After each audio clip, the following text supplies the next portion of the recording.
ये जो वीडियो आपने देखा है वो श्रीलंका का है और श्रीलंका इस वक्त अपने बहुत ही बुरे दौर से गुजर रहा है। श्रीलंका एक इकोनॉमिक और पॉलिटिकल क्राइसिस से जूझ रहा है। तो आज की इस वीडियो में हम यही देखेंगे कि कैसे एक हंसता खेलता मुल्क इस तरह बर्बाद हो गया। तो और ये भी आज की वीडियो में देखेंगे कि अब मतलब दुनिया में और कौन से देश है जो इसी राह पर चल रहे हैं। तो आज की वीडियो में पूरी डिटेल से जानेंगे कि क्या कुछ हुआ वहां पर जिसकी वजह से ये हालत हुई श्रीलंका की। तो अगर आपने अभी तक हमारे चैनल को सब्सक्राइब नहीं किया तो चैनल को सब्सक्राइब कर लीजिए। तो चलिए वीडियो को शुरू करते हैं।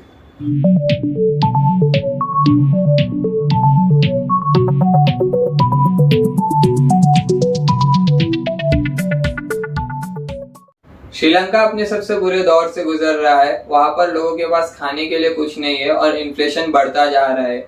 दिन में सिर्फ 2 घंटे की इलेक्ट्रिसिटी दी जा रही है और पेट्रोल ना के बराबर है। और अगर पेट्रोल की जरूरत है भी तो गवर्नमेंट के पास पैसे नहीं है पेट्रोल खरीदने की। बात यहाँ तक पहुंच गई है कि जिस दिन बच्चों के एग्जाम थे उन्हें कैंसिल कराना पड़ा क्योंकि उनके पास पेपर की अवेलेबिलिटी नहीं थी। और 2 बहुत बड़े न्यूज़पेपर्स जो श्रीलंका में मशहूर है उनको अपनी प्रिंटिंग बंद करानी पड़ी क्योंकि पेपर्स अवेलेबल नहीं थे। इसी को देखते हुए श्रीलंका के लोगों ने शांतिपूर्वक प्रोटेस्ट चालू किए, पर ये प्रोटेस्ट अब वायलेंस में बदल गए हैं। इसी दौरान श्रीलंका के सारे एमपी ने इस्तीफा दे दिया था और अभी अभी उनके पीएम ने भी इस्तीफा दे दिया। लेकिन ये वायलेंस वहां पे नहीं रुका। ये वायलेंस इतना बढ़ गया कि पीएम के पुश्तैनी घर को भी जला दिया गया। उसी को देखते हुए पीएम ने आर्मी की हेल्प ली अपनी सेफ्टी के लिए।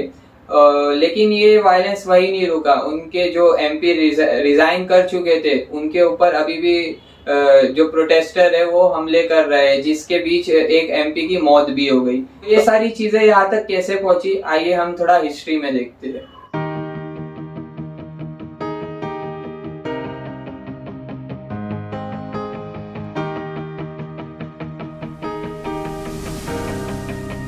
तो मामला ये है कि 1984 से जो तमिल हिंदूज है उनका जो श्रीलंका में जो गवर्नमेंट है उससे कॉन्फ्लिक्ट चलते रहता था। तो इसी दौरान जो तमिल हिंदूज है उन्होंने एक पार्टी बनाई जिसका नाम दिया तमिल टाइगर्स। और इनका मकसद ये था कि वो एक नया देश बना ले अपने लिए, क्योंकि उनके ऊपर जो बुद्धिस्ट कम्युनिटी है उनका भी दबाव रहता था, अक्सर झगड़े होते रहते थे। पहले ये जान लेते कि मतलब श्रीलंका में कितने कौन कौन सी कम्युनिटी रहती है, उनकी तादाद कितनी है। तो जो 70% है मेजोरिटी वो बुद्धिज्म को फॉलो करती है और जो 12% है वो तमिल हिंदूज हैं और 10% जो है वो मुस्लिम्स है और 8% क्रिश्चियन है। तो जो 70% है वो हमेशा से परसिक्यूट करते हुए आ रहे हैं तमिल लोगों को।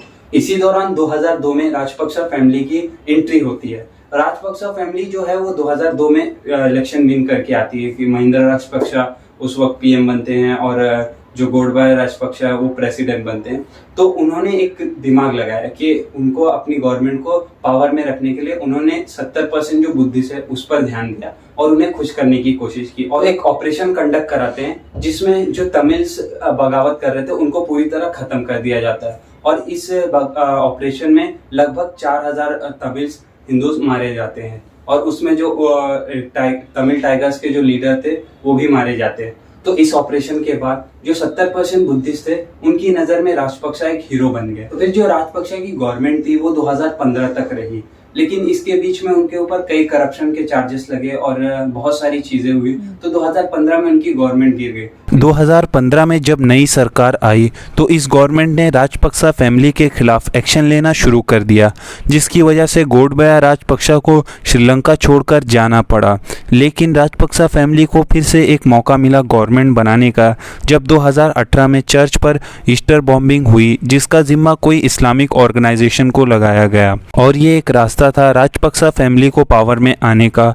और फिर से इस मौके का फ़ायदा उठाते हुए माइनॉरिटी पर हेट स्पीच देना शुरू कर दिया गया। जैसा कि पहले भी 70% बुद्धिस्ट कम्युनिटी को खुश करने के लिए माइनॉरिटी के खिलाफ एक्शन लिए गए, उसको देखते हुए इस बार भी वही खेल खेला गया और इसका फ़ायदा भी हुआ। 2019 में राजपक्सा फैमिली फिर से अपनी गवर्नमेंट बना ली जिसमें 5 राजपक्सा फैमिली मेंबर के बीच में 9 बड़ी पोजीशन डिस्ट्रीब्यूट कर दी गई। इसके बाद माइनॉरिटी पर अटैक शुरू हो गए, मस्जिद बंद करवा दी गई, बुरके पर पाबंदी लगाई गई और चर्च भी बंद करवा दिए गए। इसी बीच बहुत से दंगे हुए श्रीलंका में और कई बार कर्फ्यू भी लगाना पड़ा। इन सब के अलावा 2 सबसे बड़े गलत डिसीजन गवर्नमेंट ने ली, वो थे एग्रीकल्चर और टूरिज़्म, जिसकी वजह से उनकी जीडीपी पर काफ़ी इफ़ेक्ट पड़ा। जैसा कि आपको मालूम ही होगा कि श्रीलंका की जीडीपी एग्रीकल्चर और टूरिज़्म पर बहुत ज़्यादा डिपेंड है और जैसा कि 2018 के बाद काफ़ी अटैक हुए श्रीलंका में, जिसकी वजह से श्रीलंका का टूरिज़्म अट्रैक्शन बहुत कम हो गया। अब ये टूरिज़्म अट्रैक्शन बढ़ाने के लिए बहुत ज़्यादा टैक्स माफ़ किए गए गवर्नमेंट की तरफ से ताकि टूरिज़्म वापस से बढ़ जाए। लेकिन इस फैसले के तकरीबन 2 मंथ बाद पूरी दुनिया में लॉकडाउन लग गया, जिसके बाद इस फैसले से फ़ायदा क्या होना था और नुकसान हो गया। और ऐसा ही कुछ एग्रीकल्चर के साथ भी हुआ कि उन्होंने आवाम से वादा किया था कि इनकी गवर्नमेंट आने के बाद इनऑर्गेनिक फार्मिंग बंद कर दी जाएगी और फिर उन्होंने गवर्नमेंट आने के बाद ये फैसला बिना सोचे समझे कर दिया। इससे नुकसान ये हुआ कि ऑर्गेनिक फार्मिंग को लगभग 14 से 15 साल लगते हैं सक्सेसफुल होने को, लेकिन एकदम से इन चीज़ों को इम्प्लीमेंट करने से बहुत बड़ा एग्रीकल्चर लॉस्ट हुआ। इसकी वजह से जिसका प्रोडक्शन श्रीलंका में ही होता था उसे भी बाहर से ही मंगवाना पड़ा। इस तरह एक बहुत बड़े इकोनॉमिक क्राइसिस ने जन्म लिया और आज जो श्रीलंका की हालत है वो आपके सामने है।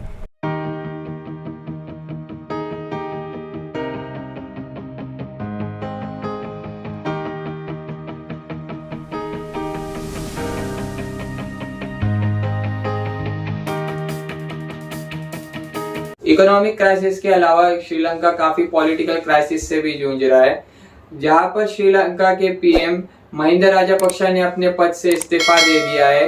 वही उनके जो प्रेसिडेंट है गोटाबाया राजपक्षा, उन्होंने दूसरी पार्टी के एक नेता रनिल विक्रमसिंघे को एक नया श्रीलंका का पीएम घोषित किया है। लेकिन बात यह है कि लोगों का कहना है कि रनिल विक्रमसिंघे और कुछ 4 या 5 मिनिस्टर जो अब आए हैं श्रीलंकन गवर्नमेंट में, वो भी राजपक्षा फैमिली से काफी क्लोज रिलेशन रखे हैं। और दूसरी बात ये कि रनिल विक्रमसिंघे ने अपनी स्पीच में ये बताया कि कितना नुकसान हुआ है श्रीलंका में अब तक और किस हालात से गुजरना पड़ेगा श्रीलंका को आगे चलते हुए और उन्हें कितना वक्त लगेगा फिर से कंडीशंस को अच्छी करने के लिए। लेकिन श्रीलंकन पब्लिक और जो प्रोटेस्टर थे उन्हें राजपक्षा फैमिली को पावर में नहीं देखना है और अभी भी देखा जाए तो प्रेसिडेंट जो श्रीलंका के वो गोटाबाया राजपक्षा ही है।